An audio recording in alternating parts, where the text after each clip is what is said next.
The grand ballroom shimmered with golden light, every corner aglow from chandeliers dripping with crystal. The party was in full swing, the hum of laughter and clinking glasses filling the air. It was the social event of the season, hosted by the enigmatic Lady Rosamond in her sprawling estate atop Blackwood Hill. Everyone who was anyone had received an invitation, each gilded card inscribed with the promise of a night of revelry, mystery, and grandeur. But no one had expected the stranger. The figure appeared at the entrance just as the clock struck 10. They wore a mask, not unlike the other guests. It was, after all, a masquerade. But while the others adorned themselves with whimsical creations of lace and feathers, the stranger's mask was simple, a featureless, smooth porcelain that gleamed in the candle. Their attire was equally curious. A fitted, jet-black suit, with no adornments, no embellishments, as if they had stepped out of another world entirely.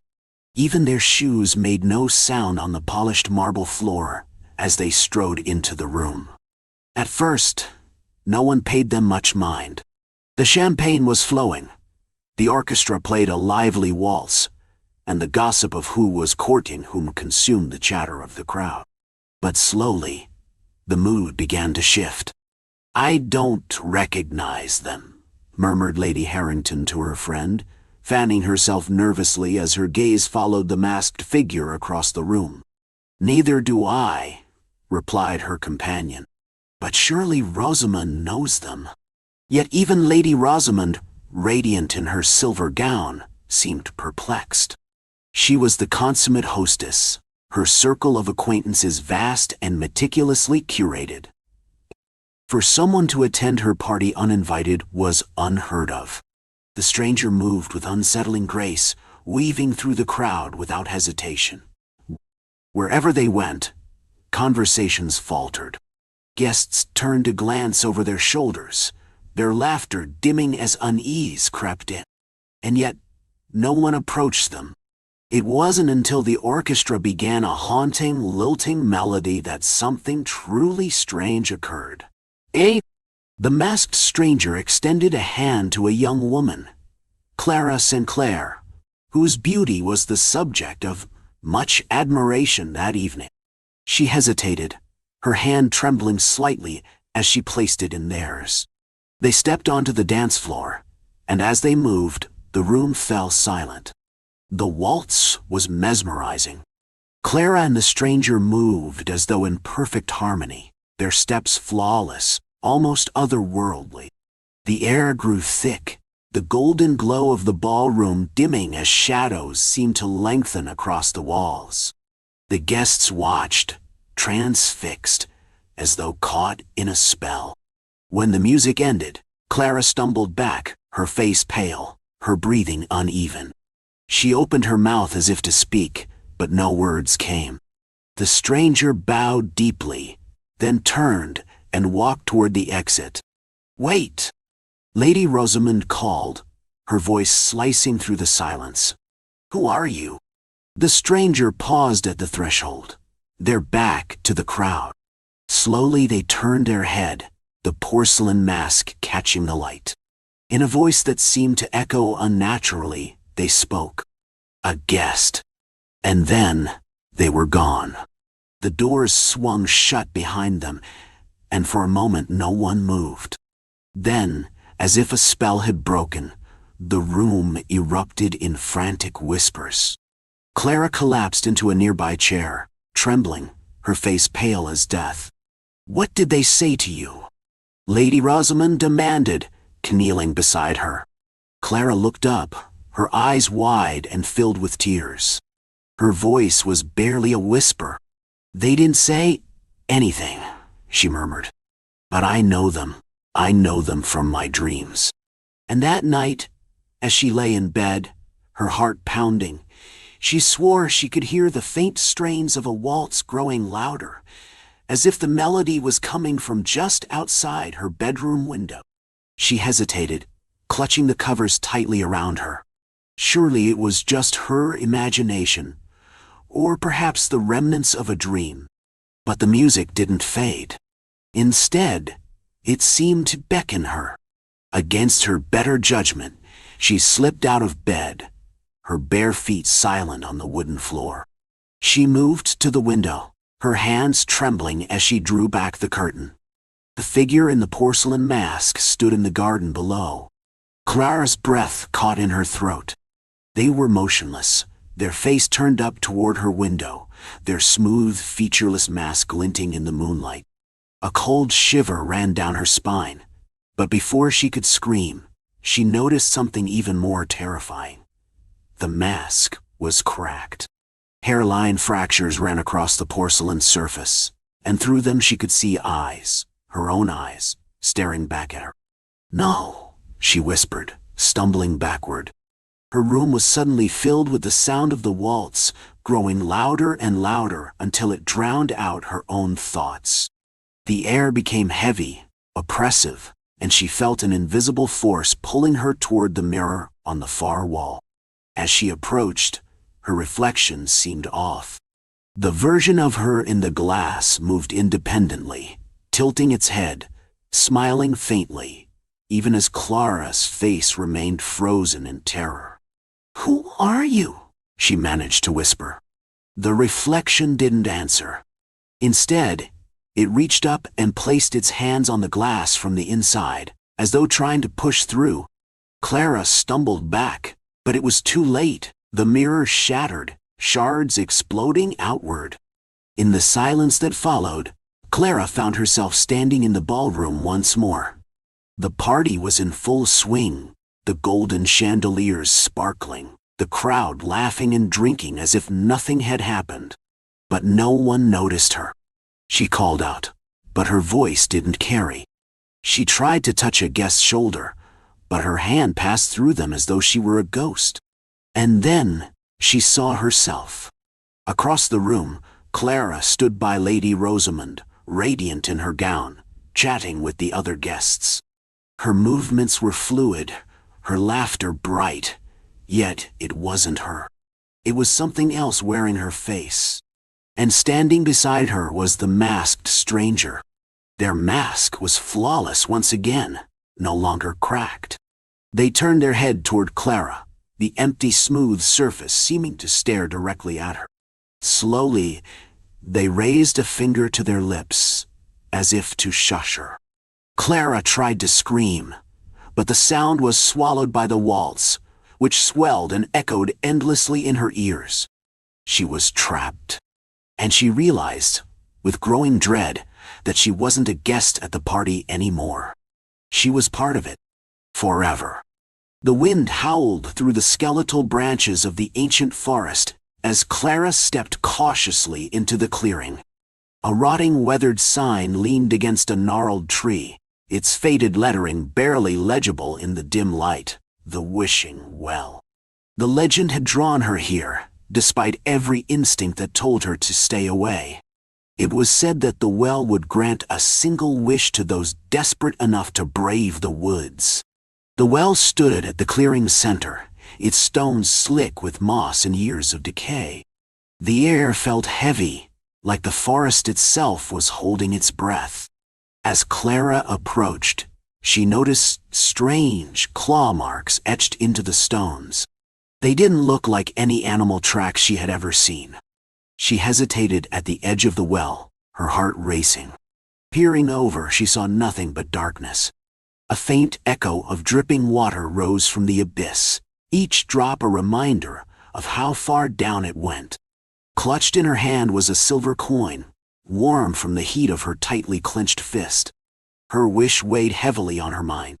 She had spent weeks debating it, knowing this was her only chance. The stories had warned of twisted outcomes, of cruel trickery, but the hope of escaping her troubles was too great. The coin felt impossibly light as she tossed it into the blackness. The silence that followed was absolute. The forest seemed to still around her, and the wind no longer stirred the leaves. Just as Clara began to think nothing would happen, she heard it. A voice. Low, guttural, and ancient, It reverberated from the depths of the well. "Your wish is granted." Clara stumbled back, heart pounding. At first, nothing seemed different. The well was silent, the forest unmoving. She began to think the legend was a cruel joke. But then she noticed the shadows lengthening unnaturally, stretching towards her like grasping fingers. The forest was darker now, and the air had grown cold. A faint mist rose from the ground, swirling around her feet. She tried to move, but her legs felt heavy, as though something unseen was holding her in place. And then she saw it. Eyes. Dozens of them, glowing faintly in the shadows beyond the clearing. A figure emerged, impossibly tall, its form obscured by the mist. Its face was hidden beneath a hood, but its eyes burned with a malevolent light. "What did you wish for, Clara?" it asked, its voice like the grinding of stone. She swallowed hard, her breath hitching in her throat. Clara's voice trembled as she broke the suffocating silence. "Why don't you already know what I wished for?" she asked, taking a cautious step back, her fists clenched tightly at her sides. The hooded figure tilted its head slowly, the glowing eyes beneath the dark shroud narrowing. Its movements were deliberate, like something unused to being questioned. The mist around it thickened, swirling like a living thing, and when it finally spoke, its voice sent a chill deep into Clara's bones. "Because, child," it rumbled, "I am bound by the wish itself. I am its gatekeeper, its guardian. You speak it into the void. I only come to ensure the price is paid." "The price?" Clara repeated, her stomach tightening with dread. "Nothing is free." The figure straightened, and its presence seemed to grow, towering over her. "You have made your choice. Now, the debt must be collected." Clara's chest tightened. Her wish had been simple, she thought, clear and direct. How could there be a price? She forced herself to meet the burning gaze beneath the hood. "I didn't wish for anything terrible," she stammered. "It was small, harmless." The figure's laugh was a deep, bone-rattling sound that echoed through the clearing. "The well does not grant what you ask for, Clara. It grants what it hears. Wishes twist in the echoes. Tell me then, do you truly know what you wished for?"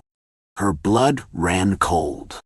She replayed her words in her head, each syllable now feeling heavy with potential mistakes. What had she said? What had the well heard?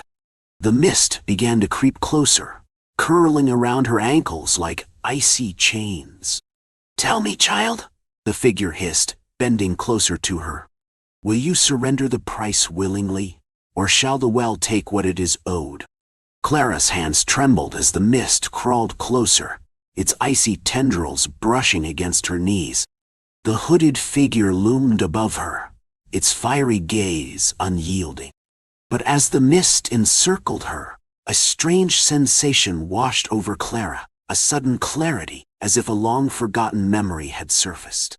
"Wait," she said, her voice steadier now, though her heart still raced. "I've been here before, haven't I?" The figure paused, the mist halting its advance. For the first time, it seemed taken aback, its glowing eyes narrowing in what almost looked like confusion. "You remember?" it hissed, its voice less certain now. Clara pressed a hand to her temple as flashes of another time, another visit to the well, filled her mind. She saw herself, younger, tossing another coin into the darkness. She heard herself speaking a wish, her voice clear, but the words unintelligible, like whispers carried by the wind. "You've done this to me before," she said, her voice sharpening with accusation. "I made a wish, but something went wrong, didn't it?" The figure straightened, the glow of its eyes flickering. "You were not meant to remember." Clara pushed herself to her feet, her fear now mingling with anger. "That's it, isn't it? The well doesn't grant wishes.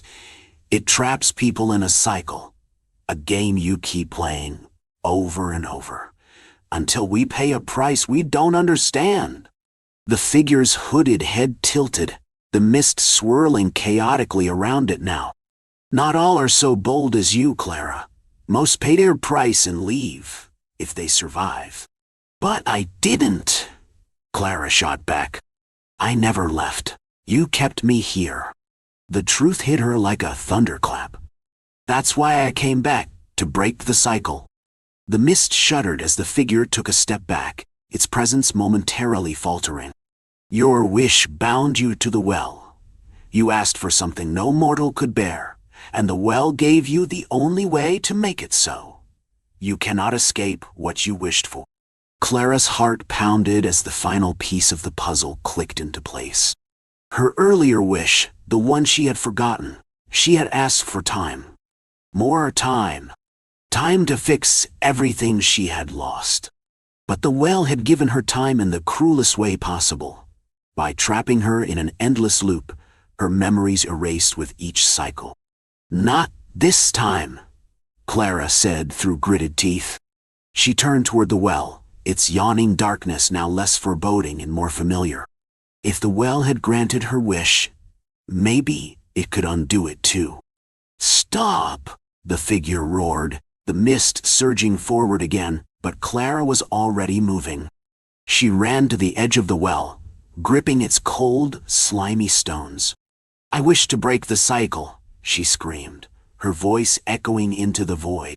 The forest seemed to explode with sound, whispers, screams, the grinding of stone.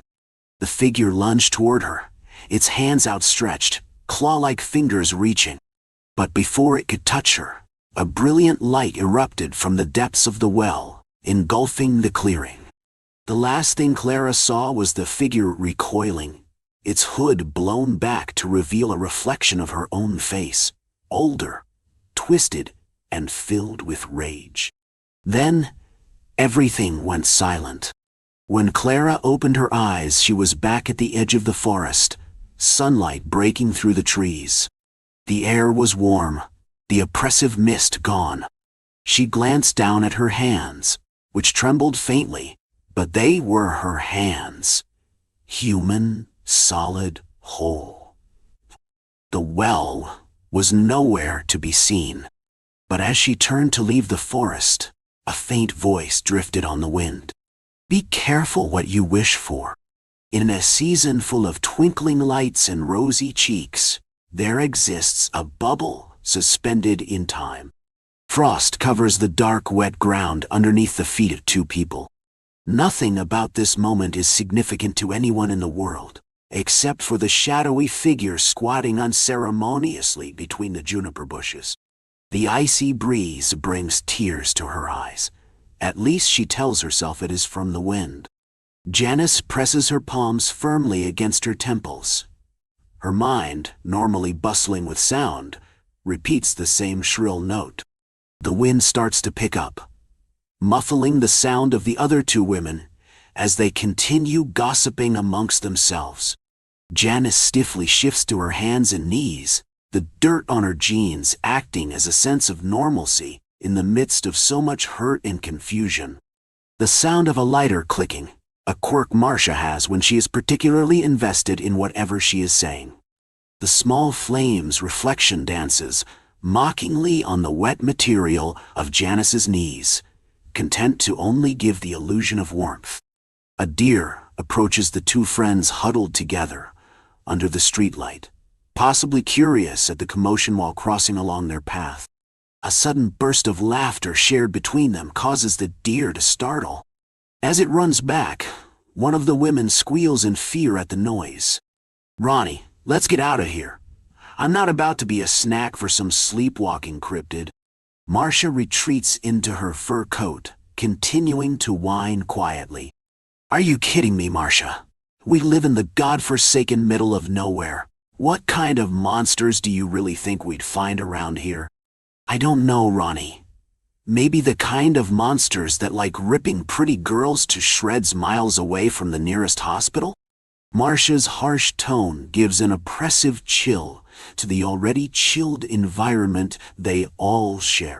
A soft silence shrouds the still clearing, while just outside of this shared bubble stands a house with pulsating lights, muffled music, and happy young adults drinking to their heart's content. How Janice wishes that she had just stayed with the others in their blissful ignorance. Never before has Janice felt so unsure of herself. But how confident can someone be when they overhear their best friends say such nasty things? The words keep repeating in her head. I can't believe we've put up with her all these years. After all that, she has the nerve to get drunk and dump her life story on us? How can someone be so stupid? No one cares about some spoiled city girl like her, especially a gay one. I told you there was something wrong with her.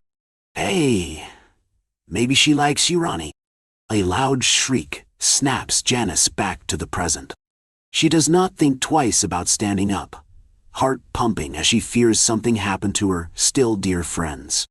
Sprigs of juniper nestle into her hair as she sees Marcia and Ronnie clinging to each other, eyes locked on a pair of bright, glowing orbs hovering in the dark trees in front of them. Ronnie? Marcia? Janice meekly calls to them, realizing the embarrassing situation they find themselves in. Janice, get back. Something's not right. Go get help, please. Ronnie calls out, a blush visibly crawling to her ears. Instead of turning around, Janice stands in horror as she watches a tall creature step gracefully into the light of the street lamp. Even with the body of a person, the face of this creature looks uncanny. It continues to creep towards the group, now shuffling its feet along the wet leaves. As it gets closer, it becomes clear that the creature is wearing a face that is too similar to Janice's, even down to the acne scars on her nose and her cream-colored birthmark underneath her left eye. There is no mistake who this monster is trying to replicate. Janice, what is that thing? Marcia turns her head to the side to glance back, a mix of confusion and anger on her face. Could she possibly think that Janice is behind this somehow? Even with her harsh words earlier, she has to realize how ridiculous an accusation like that sounds. She does, right? Janice takes a step forward, swallowing hard in an attempt to keep her heart steady. Who are you? What do you want from us? As she addresses the figure in front of her, Marcia pushes Ronnie to the ground and makes a break back to the house. Not even sparing a glance back to the two behind her, and not a word spoken as she dives into her car and guns the engine. Before anyone can move or speak, all those present watch as Marcia tears down the long driveway until the sound of her car is completely gone. Wait, Marcia, what? Ronnie quickly interrupts her plea as she remembers the situation at hand. An unspoken rule is carved out between Ronnie and Janice as they stand in the cold. Do not take your eyes off of it. Janice slowly makes her way to Ronnie's side. She places a hand on Ronnie's shoulder. Instead of taking a step back, Ronnie instead squares her jaw and straightens her back. So what do you want? The creature says nothing. It has not made a sound since its arrival. With a presence like nothing either friend has seen before, it stands as firm as if it had always been there. If it were not so tall and terrifying, it would almost seem like it belonged out here. The more Janice looked at it, the more calming and comforting its presence seemed. Time seemed to slow again, backed to the standstill from before, making the creature feel as peaceful as the deer from before. A sudden wetness made Janice look above her. Snow, the first snow of the year. She looks back down just as the second Janice lifts a long finger to point at Ronnie.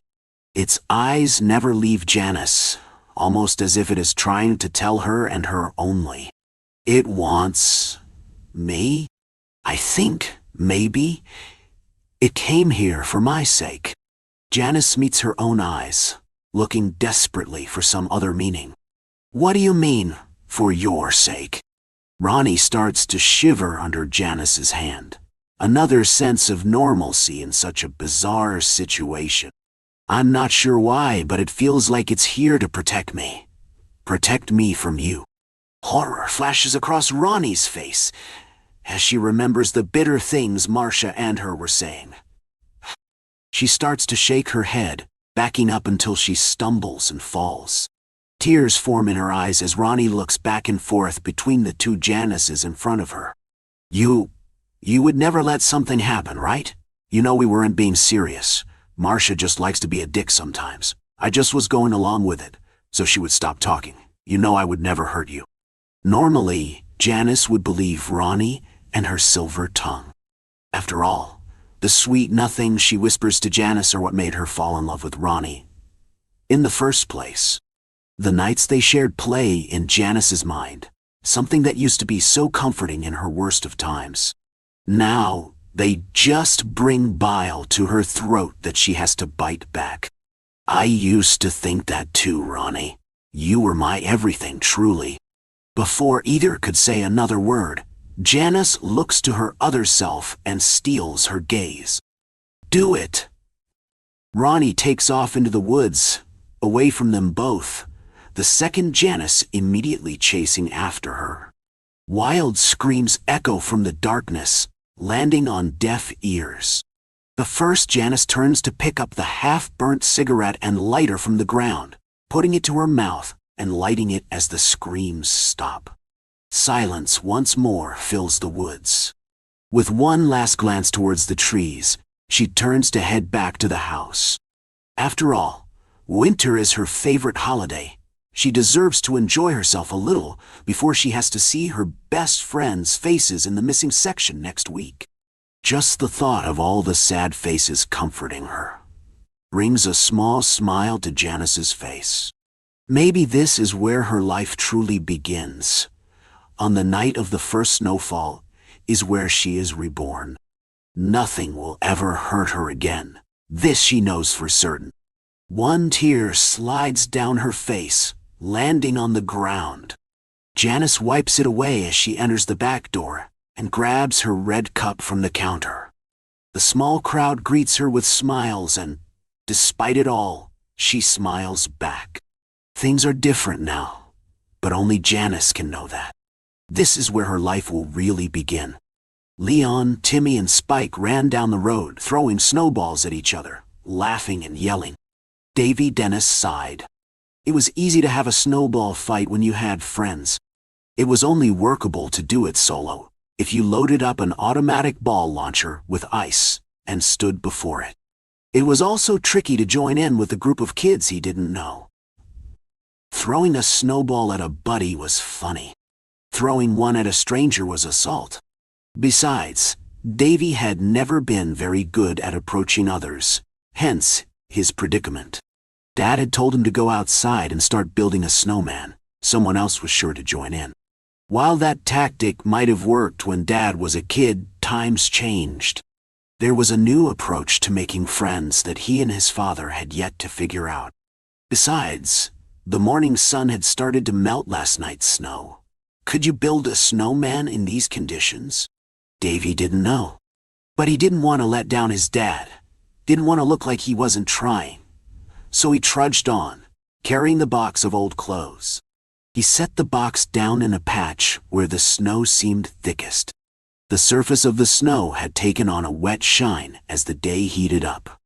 It didn't so much crunch underfoot as it did squelch. Out on the road, a dirty brown slurry slaked the tarmac. From the houses' roofs, melting ice dripped. Davy grimaced at the snow on their front lawn.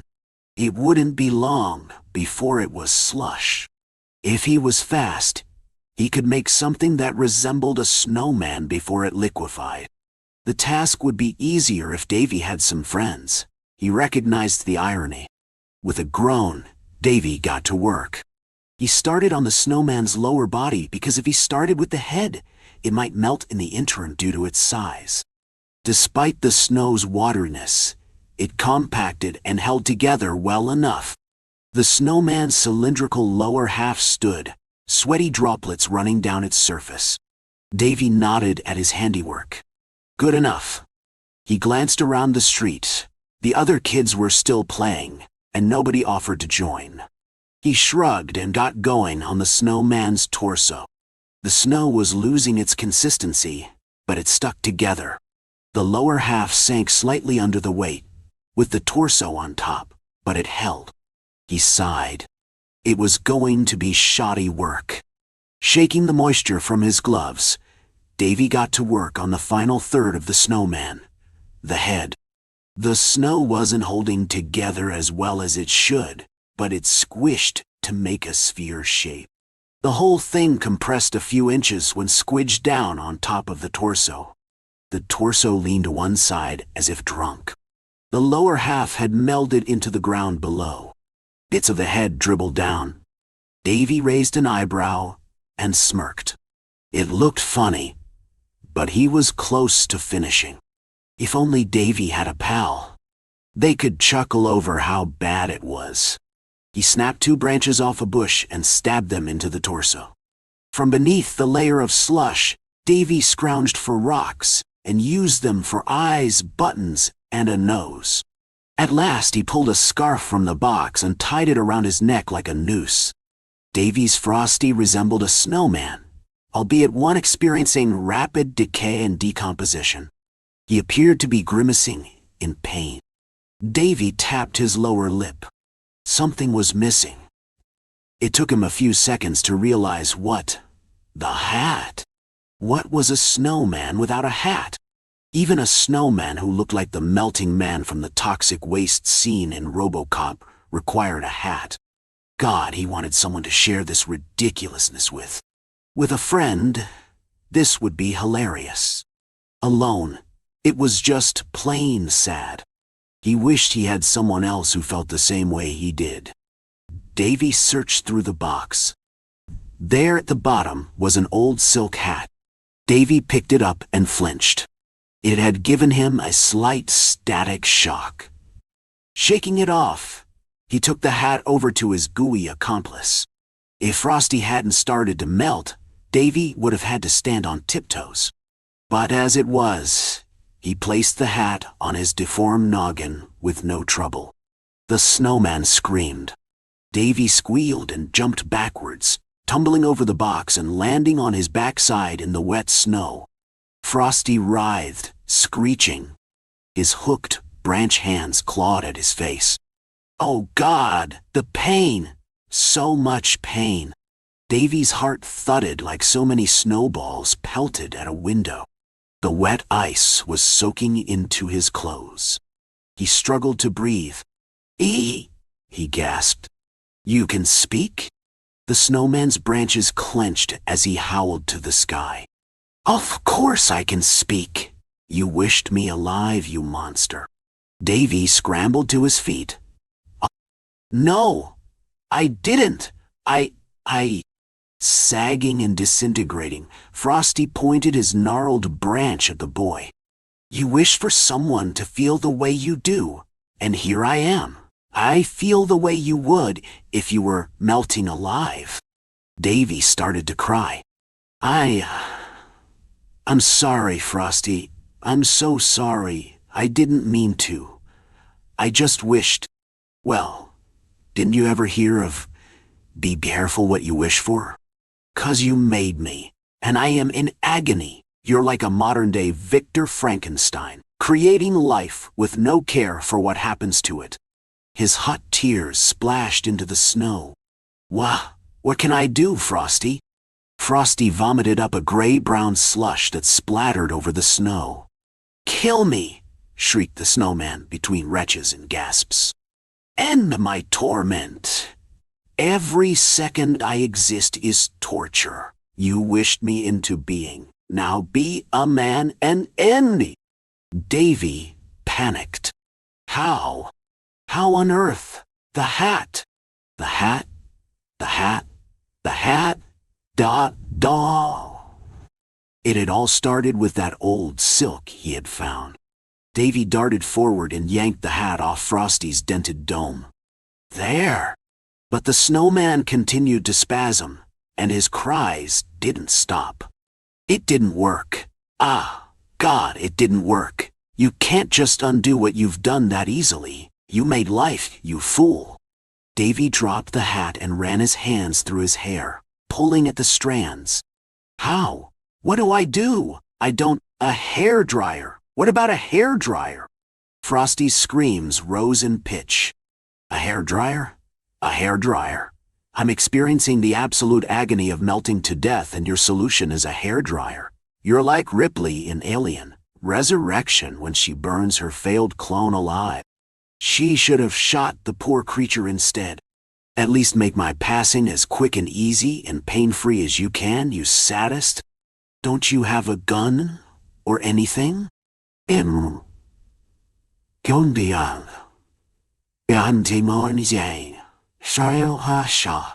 Davy wailed. No, I don't. I don't have any, he gasped. A bat? I've got a cricket bat. The snowman whimpered. A bat? A bat? Oh, Jesus. I suppose it's better than the hairdryer. Just hurry up and put me out of my misery. Davy was already running inside. From behind came the yell. And be quick. This is excruciating. 2 minutes later, Davy emerged, sobbing, with a cricket bat he'd never used. I'm so sorry, Frosty. The snowman, who was now little more than a gooey puddle with arms and a head, twitched. Do it! Do it! Kill me! Kill me! Kill me! Kill me! Davy closed his eyes and raised the bat. Thumpity, thump, thump, thump, thump.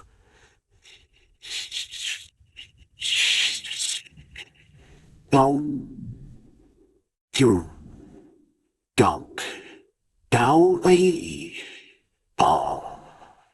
I'll out in this area. Content warning. This story contains sexual content and self-harm. Reader discretion is advised. Squeezing, bound, ow. That's the feeling of living inside the crevasses of this wall.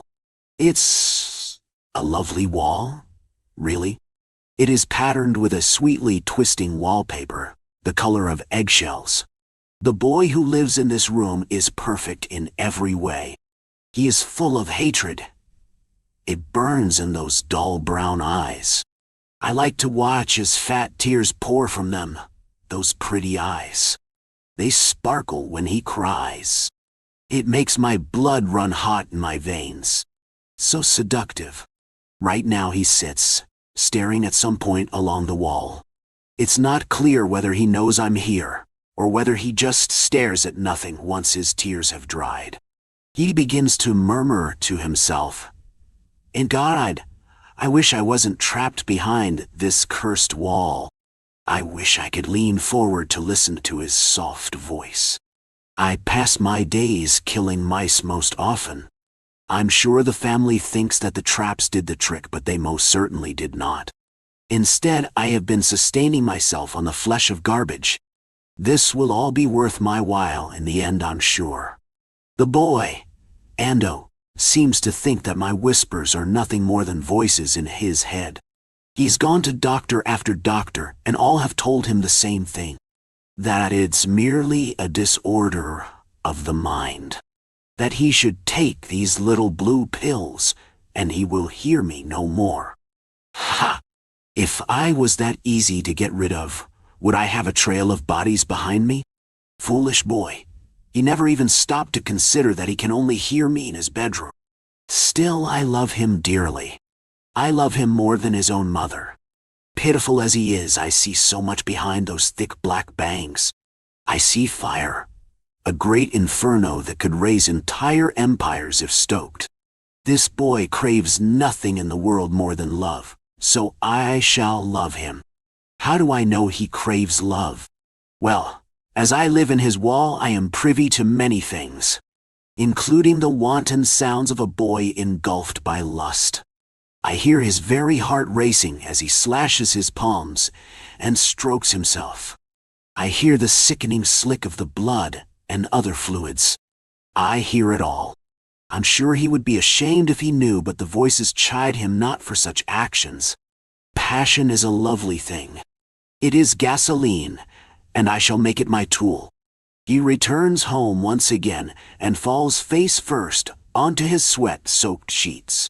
I hear the sound of his sobs, of his stuttering pants. That vicious hatred rising to the surface as he sits up and hurls his bag. From the bag tumbles all manner of objects, little things stolen from the object of his immense desire.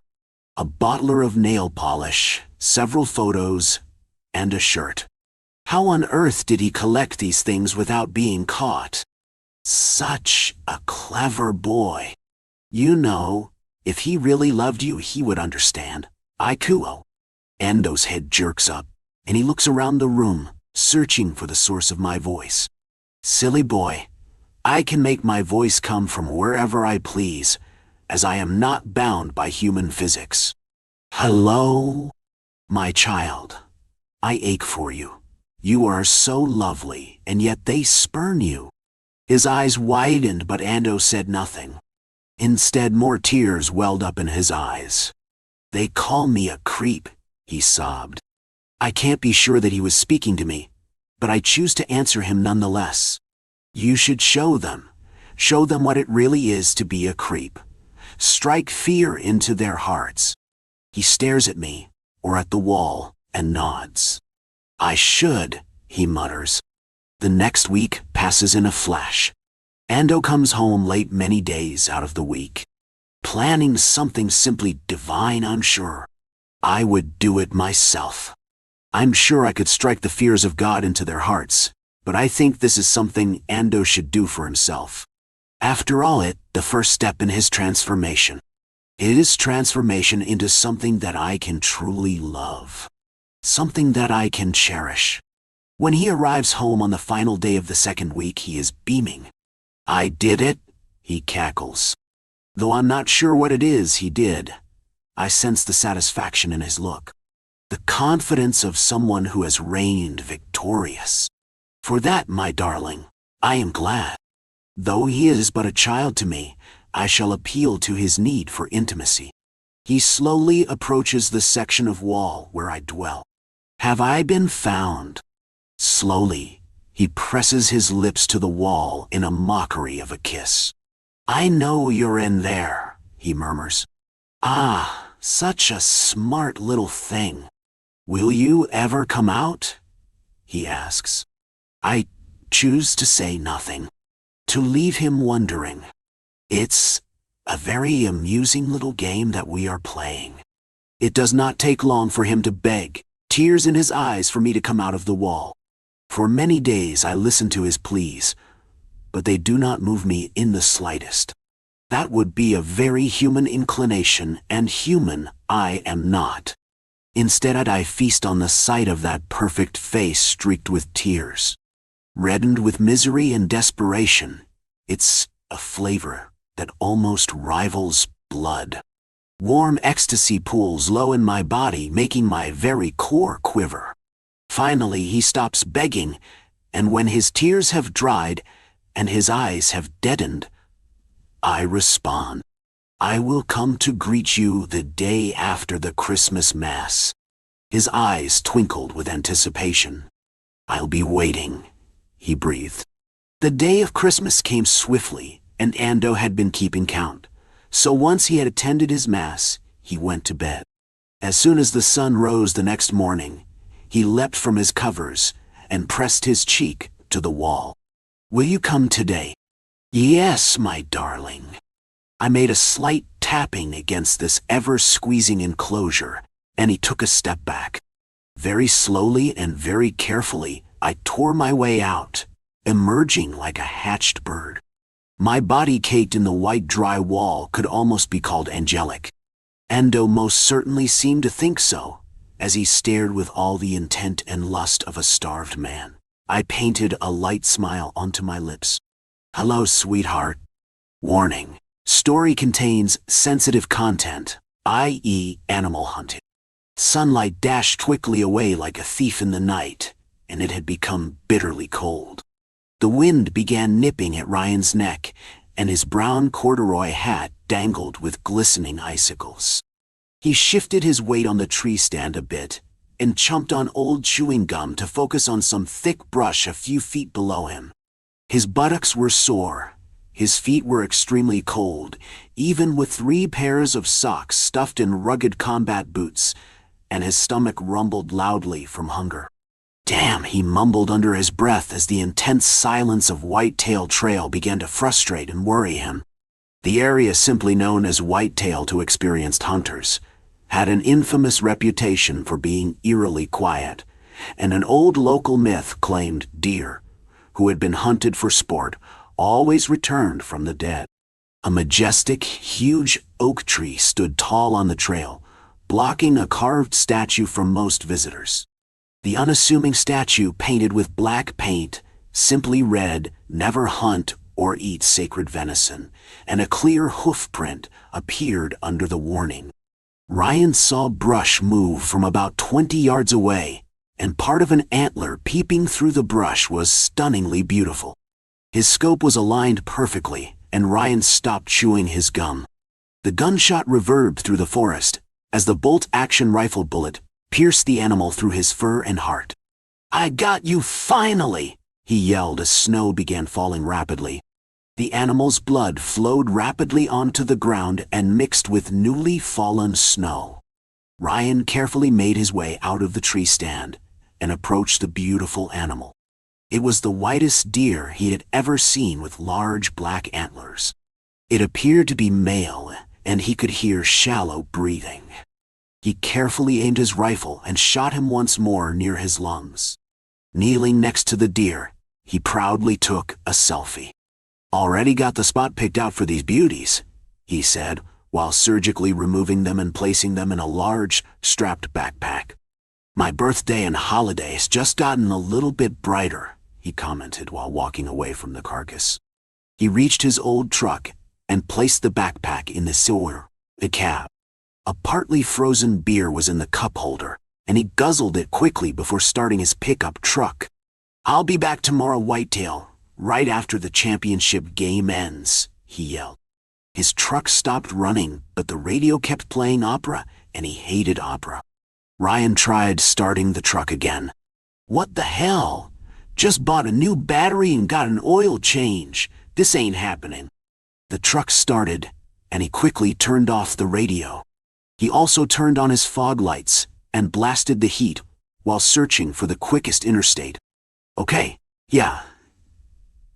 That's what I thought. Take Pine Road to I-85. Just about 20 minutes away," he said while mocking the voice map assistant on his cell phone. The area was dense forest and had few lights to illuminate the roadway. Ryan also stayed near the Whitetail Trail beyond the recommended hours for visitors. Opera began playing on his truck radio and on the cell phone as he sped through Whitetail and approached the main interstate. He peered through fog and glanced in his rearview mirror. "Oh no, it can't be," he yelled. Loud grunting and snorting from a distance shattered the truck's rear window. A large silhouette shaped like a deer chased angrily behind the truck. The animal was pasty white with overgrown black antlers and had piercing dark eyes. Ryan was horrified as the deer began to outpace his truck and fly by the driver's side window. He desperately punched his accelerator, but the vehicle wouldn't go faster. His truck headlights also dimmed without cause. The silhouette was no longer in view, and Ryan tried to brake. His brakes would not engage, but the truck began to pick up speed.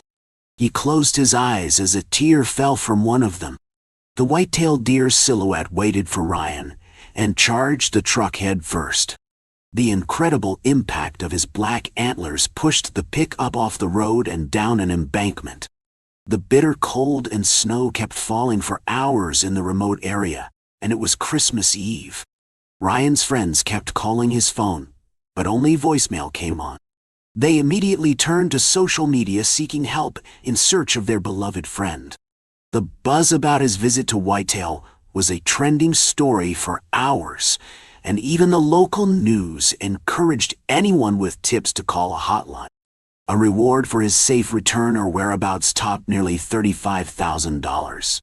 Authorities advised due to extreme weather conditions. A search could not be successfully conducted until daylight hours.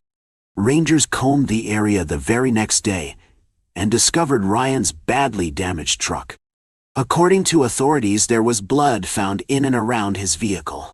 Also, they reported that, oddly, opera was playing loudly on the damaged truck's radio. Canines, along with veteran rangers, searched Whitetail for more than 3 consecutive days, but turned up empty-handed.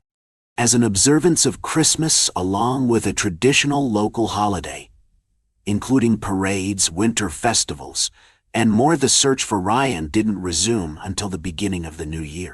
His social media content was in the cloud and easily downloaded for a forensic team who worked tirelessly to solve his disappearance. However, a tribe of Native Americans warned and suggested Ryan's demise was due to his actions at Whitetail.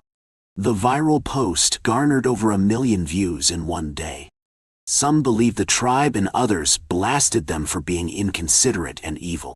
Strangely, Ryan's body was never recovered, and his backpack containing the antlers disappeared too. The Whitetail Trail closed permanently after Ryan's tragedy, and the statue with the carving was donated to a museum who stored artifacts believed to support local myths and urban legends. Some say and still believe spirits of deer watch over the mysterious Whitetail Trail. It's December, and I am stuck in a constant state of irritation and perpetual wincing at the mere mention of jolly old Nick, the happy festivities, and the hope of a snow-filled Christmas. And who can forget about the biting cold? But there is nothing happy, at least not for me. I am not a holiday person. Don't call me Scrooge or the Grinch. They at least got some heart to them at the end of those stories. This is not such a story. I work a monotonous job, hour after hour spent hunched over a desk, day after day. And at the end of those days, which often turned into late nights to finish the work of those that made more money than me, and still took the credit, meant I, in turn, often missed my bus to get home. So, I found myself at the quaint antique shop where my bus would stop in front of, filled with shelves and shelves of obscure and unique trinkets and books. Searching through these shelves of spoils of the past and the people they had come from. "You seem to favor that one," I heard a soft voice sing from behind me. I turned to find the source and found the sweet shop owner standing behind me. Yes, there was something I did favor. The shop owner was a woman who looked to be in her late 30s with curly black flowing hair. She was beautiful and often let me browse without ever buying anything, especially on cold nights when the bus was running late. Had I developed a crush? Maybe missed my bus on purpose once or twice? I can say yes now, can allow myself to admit there was something there. Like I had known her, seen her somewhere else before. But I knew she was referring to the book currently opened in my hands. I like a good read. I shrug and close the book. "How did you learn Latin?" she asks casually, turning to rearrange a few trinkets on one of the shelves behind her. I looked at her confused and lifted the book in my hands to reread the title, the front cover now showing the title of the book in Latin, the Magni Molly, or, as I had read earlier, the Grandest Evil.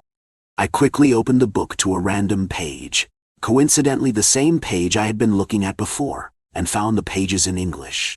A mismatched cover, perhaps. The inside of the book is English text. She muses to herself. "Ah, right.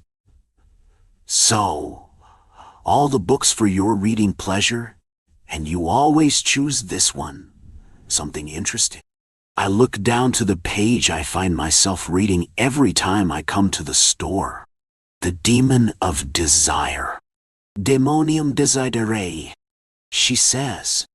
Again Latin. She turns to face me then, and gently holds one half of the book up, while I hold the other. The Demon of Desire, first a human given the power to conjure anything he willed, turned by a dark witch's love as he burned for heresy, takes the form of what will suit it best as it seeks out innocents to corrupt, by seducing them with their deepest desire, at a price. She stops reading suddenly and hums, "If you could have anything you ever wanted, and all you had to do was lose a little blood, would you?" The question that should have rung alarm bells in my head like a distorted version of the bells those jolly old nicks out there use when seeking donations. It should have made me run, and I could chalk it up to the winter air locking my legs in place.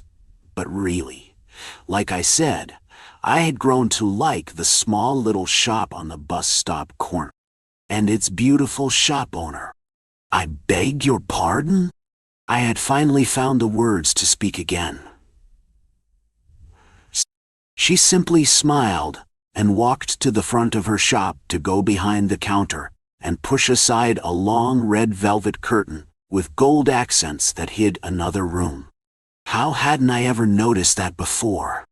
I looked down at the book again, wondering how bad losing a little blood could really be if I could get everything I wanted. Busting my ass at work wasn't doing the trick after all. I placed the book back on the shelf and decided to follow the shop owner to the counter. She returned from behind the curtain and placed a small rectangle box on the counter. She gestured for me to open it, and in the box was an equally beautiful gold pen. But unlike the other trinkets, those that showed wear and tear, a history of life, this pen looked brand new. I had become mesmerized by the pen, not realizing the sweet shop owner had been talking this whole time until I looked up at her again. "A gift, a good luck charm maybe," the woman was saying. I looked at her puzzled as she pushed the pen closer in my direction, always missing the bus in this cold, for example. "And how is a pen to help me with that?" She shrugged. "I suppose it depends on your level of faith." "Faith in what? Exactly?" I picked the pen up, enjoyed the slight heaviness and sleekness of it resting in my palm. "Magic," she said simply, like I should have known this all along.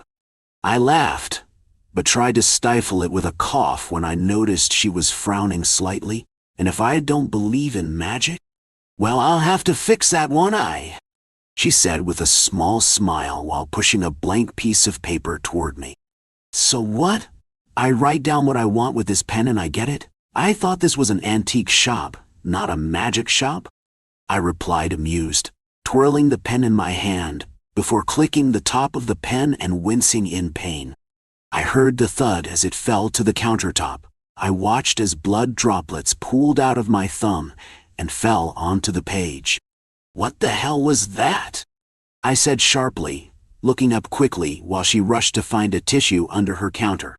She wrapped it around my thumb, and suddenly it felt like the air around me slowed, and I could only feel her hand wrapped around my own.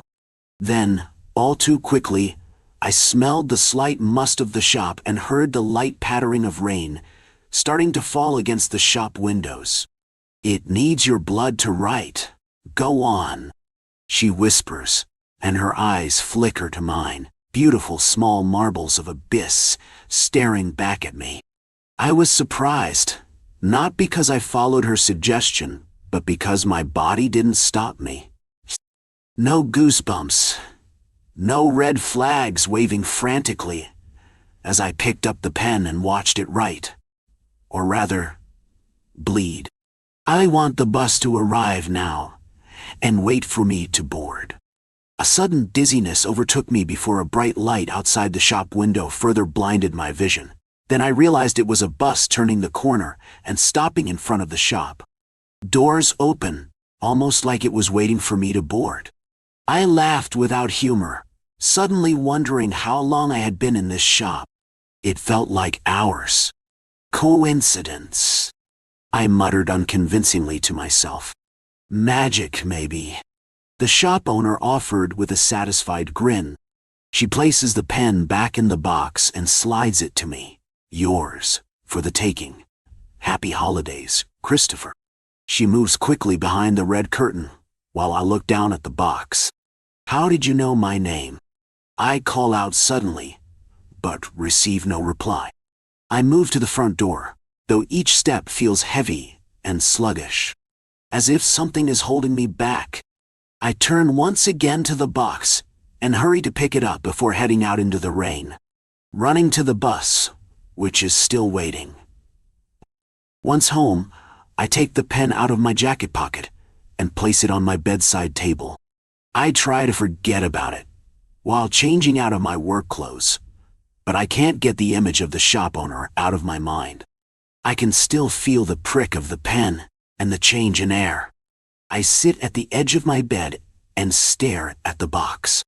A part of me, one that scares even me, wants to open it, see what it can really do. Coincidence, I mutter to myself again before leaving the box where it is and turning the light off to try and fall asleep. Now I rarely dream or remember my dreams, but tonight is different. I can feel the air on my exposed arms, feel my feet dig into a black sanded beach. I can smell vanilla and clementine trailing away from me and see the back of a beautiful woman. This scent is most familiar, but I'm unsure where or who it's from. I feel the pricks of sand clinging to my feet, ankles and parts of my legs when I stand. The woman is waiting for me, so I follow. I can't see her face, and her words are slurred and sound far away. But what I do catch forces a heavy pit to sit in my stomach. Cursed lovers. What did this mean? Were we lovers? Cursed, and for what reason? She reaches for my hand and I wince, looking down to see some blood falling from it, but no cut in sight. Give unto me your memories. Death seeks to bury. In every life I search for you. Remember me, my lovely corruption. Remember me. I heard her plea now. I could feel something pulling me away.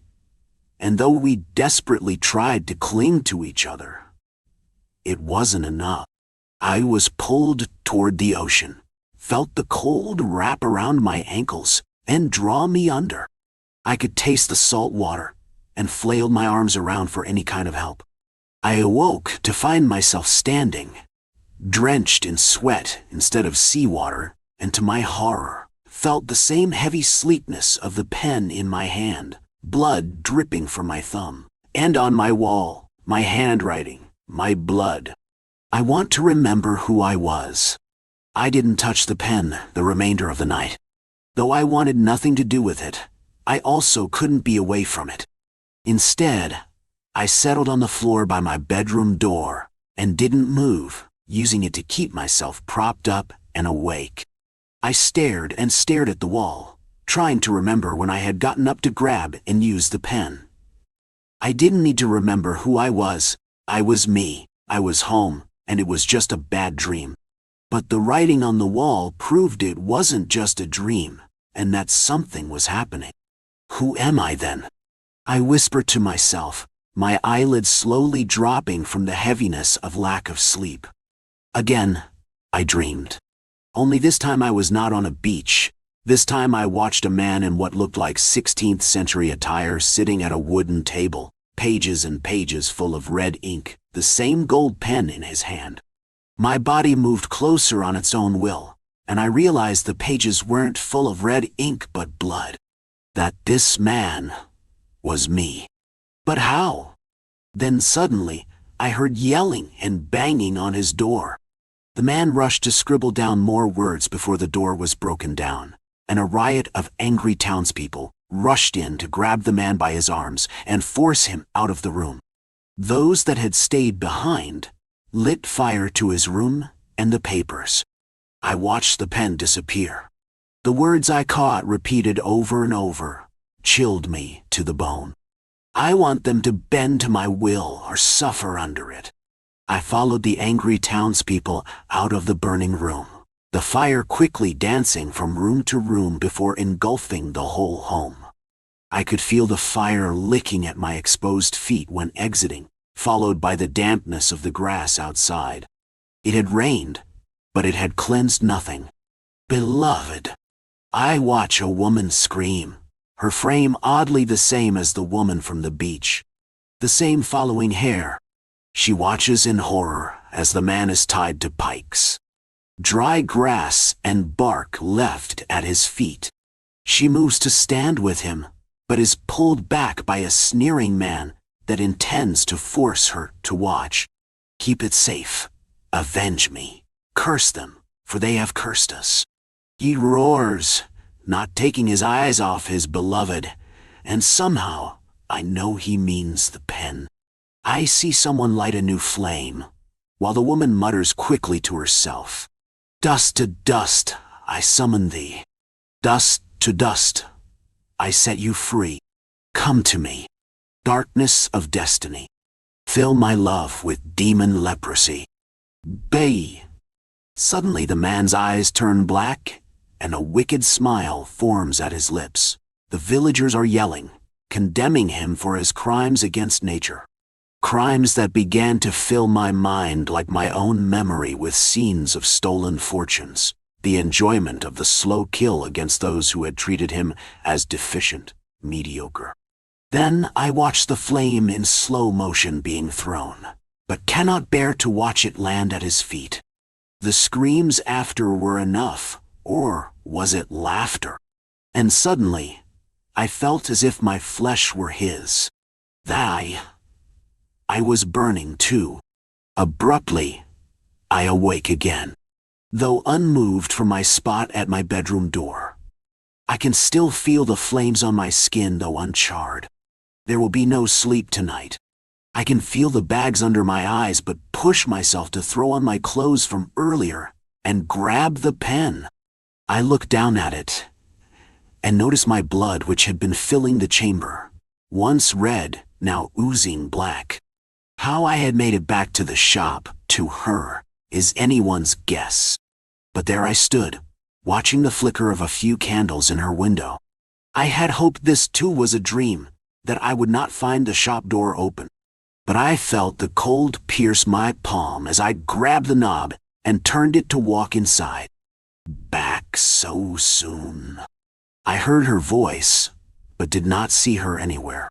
Suddenly, the few candles spread about turned off and left no light, aside from a faint glow coming from behind the red curtain. I pulled the curtain back to find a small table surrounded by shelves of more books, these ancient and sacred, along with herbs and candles. On the table is a small cauldron, and I watch her, suddenly mesmerized and dizzy. Something about this again seems familiar. She takes a small bag, tying various herbs together, and what looks to be the bloodied napkin from earlier when I first used the pen, to put inside of it. Lemongrass, Datura stramonium, and, she pauses, drawing a small dagger from the table and slicing her finger to let a few drops stain the green of the herbs. Some blood. She drops it into the cauldron, mumbling under her breath before a fire starts and begins to burn the bag. I step back slightly bewildered, but the fire, though small, is intense, and I can't look away. My eyes burn as I begin to see images, memories dancing and flickering in the fire. Of me, of her. A life, or rather, lives together. Centuries of chaos and destruction, and her beautiful smile. Then, a dark shadow emerges from the fire, and I am helpless to its hold over me. The way it settles into me, like old skin. Took long enough. Welcome back, DZDT. It's getting harder and harder to bring you back to me. To make you remember. You must be hungry. And in this time, there are so many souls' desires to feast upon. Just a signature away, she says softly, putting her hand out as I watch the pen materialize in her palm. I look at her and feel my lips stretch out into a smirk before catching a glance of myself in the mirror hanging between two shelves. The face staring back at me is mine, but the eyes, they're his, and I too welcome him home again.